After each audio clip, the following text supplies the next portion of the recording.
이 사건이 CCTV가 있어서 이렇게 문제가 된 거예요. 네, 저도 그렇게 생각해요. 네.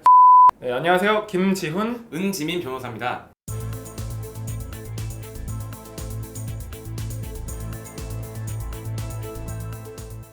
곰탕집에서 이제 밥을 먹다가 지나가는 길에 어떤 여성분의 엉덩이를 쳤는지, 뭐 물론 그 여성분은 움켜잡았다라고 움켜잡았다라고 주장을 하셨죠. 1심에서는 그래서 강제추행 부분이 유죄로 판결이 나서 징역 6월에 징역 6월. 그런데 집행유예에다 하나도 붙지 않고 실형이 선고됐어요. 실형이 선고가 됐죠. 네. 법정 구속이 됐습니다. 항소를 했고 피고인의 아내가 탄원서도 남편을 작성하고. 믿고 탄원서도 내고 국민청원 청와대 게시판에 올리기까지 하면서 이 사건이 크게 이슈화가 됐고요. 2심에서는 어떻게 됐죠?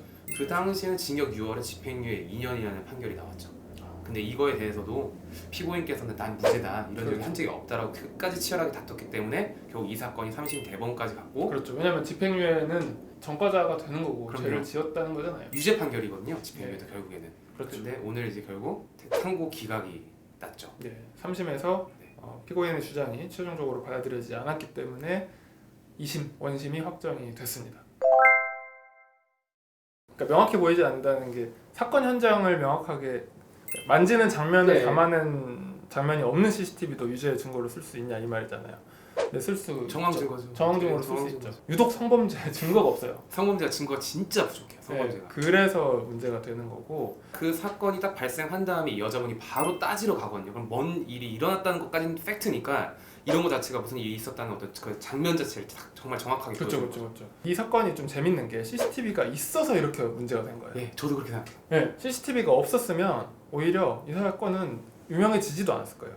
CCTV가 없었으면 오히려 피해자가 일관된 진술을 했기 때문에 거기에 대해서 그냥 끝나는 사건이에요. 정말 그냥 뭐 못 해보고 끝났을 텐데 앞뒤 정황을 담긴 CCTV라도 있으니까 좀 억울할 수도 있겠다는 사정을 네. 국민청원에 올려서 비를 할 수 사람들마다 있었던 또 것 그럴 같아요. 거예요. 이거 뭐 이게 왜?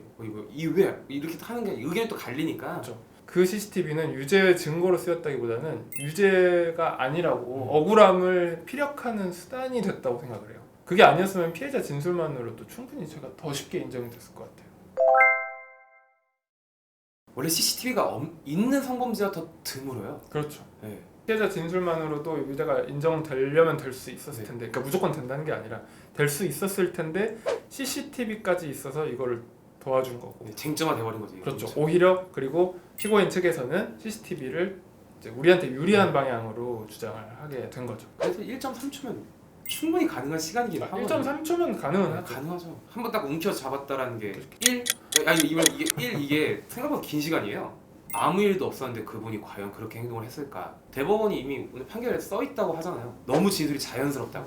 이상하게 말할 동기가 없는 건 사실이에요. 피해자분한테. 정말 노린 사람일 수도 있는 거예요. 네, 그렇죠. 근데 그거는 진짜 아무도 아무도 모르는 모르는 거예요. 왜냐면 자기가 무고로 고소당할 리스크가 있는 그럼요. 상황에서 신고를 했을 테니까. 만약에 뭐 곰탕집 주인도 아니고 그 여자분이. 네네네. 그러니까 뭐가 있는 건 확실해요. 본인이 오해가 있든 네, 놀랐든 간에 네, 이건 뭐가 확실한데 있긴 해. 과장이 있었을 수도 있고 아니면 거짓말일 수도 있고 그렇습니다만은 어쨌든 고소를 한 이상 무죄 추정의 원칙이 형법상의 원칙이지만 성범죄에서는 사실상 무죄 추정의 원칙이 있다고 봐도 법적으로 이게 맞다는 건 아니지만 무방하다 할 정도로 피해자의 진술이 있으면 일단 수사기관에서는 그 말을 먼저 믿고 피해자 진술이 신빙성이 있냐만 보는 게 아니고 네, 맞아요. 반대로 피의자 혹은 피고인 진술은 신빙성이 있냐 이걸 같이 판단해서 둘 중에 0.1%라도 신빙성이 있다고 판단하면 이 사람 손을 들어주는 거거든요. 사건을 진행하다 보면 너무 이제 당황해서 더듬어서 잘못 말했던 걸 정정하는 경우도 있어요. 근데 좀 아다르고 어다른 거 실수로 잘못 얘기를 했다고 해서 대세에 지장을 주는 건 아니거든요. 뭐 핵심적인 단어를 말 실수를 해버리면 모르겠지만 애초에 좀 명확하지 않았던 거에 대해서 나중에 생각났습니다 하고 맞아요. 하는 정도는 문제가 없는데 재판부가 유죄의 근거로 썼을 정도면 뭔가 왔다 갔다 하는 게 좀 이상한데라고 생각을 했을 것 같거든요. 근데 제가 이제 저도 그 판결문은 안 읽어봤지만 기사를 보면 그 뭐 처음에는 닿은 적이 없다고 했다가 나중에는 닿히는데 뭐 실수를 했다는 거 이런 식으로 지금 얘기가 된 걸로 보이거든요. 근데 접촉이 없다랑 그쵸. 접촉이 있다는 굉장히 큰 차이거든요. 그리고 이게 되게 짧은 시간에 일어난 일이기 때문에 진술을 솔직히 크게 번복할 요소가 많이 보이지도 않아요. 네 맞아요. 그냥 되게 단발적으로 몇 초 안에 일어났고 이걸 번복했다는 거는 솔직히 좀 의심스러운 부분이 있다고 재판부는 판결을 내렸을 거예요. 되게 조심스러운 그러니까 되게 조심스러운데 말이긴 한데 강제추행 사건에서 저는 단기 실형이 1심에 선고되는 경우는 그렇게 많이 보지 못했어요. 죄를 인정하지 않고 다투고 있기 때문에 나왔을 거라고 생각을 하고 2심에서는 그래도 좀 너무했다. 그리고 뭐 탄원서도 내고 뭐 정상 사유가 충분히 멀쩡한 사유고 있다. 뭐그 담당 변호인도 좀 이렇게 변론을 했을 거예요. 그러니까 집행유예를 받고 그동안 그리고 2심까지 진행되면서 이미 구속이 돼 있었잖아요. 그래서 석방이 된 건데 3심에서는 무죄를 선고할 만큼은 아닌 것 같다라는 생각을 해서 그냥 2심 그대로 해라.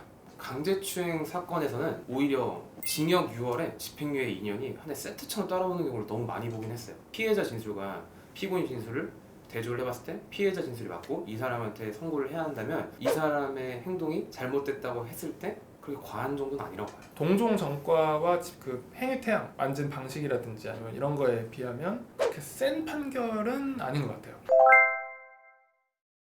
범죄 피해자가 있고 가해자가 있는 거지 이거를 성구도로 꼭 이끌고 가지 않았으면 좋겠어요. 왜 그러냐면 여자가 남자를 추행할 수도 있는 거잖아요. CCTV가 있기 때문에 쟁점화가 됐다고 생각을 해요. 범죄 장면이 정말 명확하게 찍히지 않은 CCTV를 가지고서 유죄의 증거로 사용을 할 수가 있냐 이건데 여기서 대법원이 이게 정황 증거로 사용했다는 거는 사람들이 그렇게 생각했으면 좋겠죠. 더 조심해야 된다. 접촉도 안 해야 된다.